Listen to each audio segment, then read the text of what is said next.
Commission के फैसले को चैलेंज कर, लेकिन उन्होंने जो कहा है कि इंट्रा पार्टी इलेक्शन दोबारा कराएं, वो कोई मुश्किल काम नहीं है बज़ाहिर।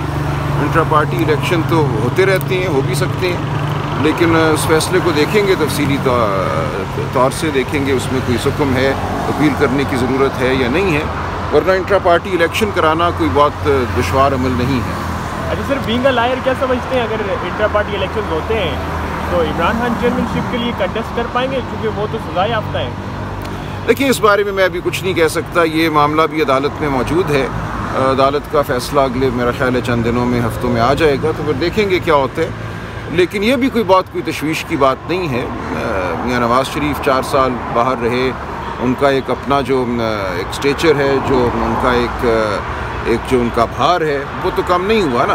इसी तरह जो पार्टी का असल में कायद होता है वो कायद रहता है, किसी ओहदे के होने या ना होने से कोई फ़र्क नहीं पड़ता।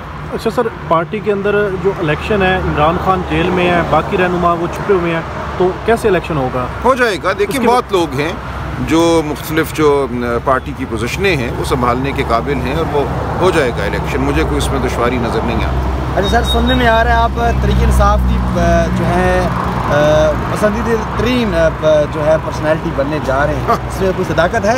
मुझे नहीं पता इस बारे में, तो आप बताएं।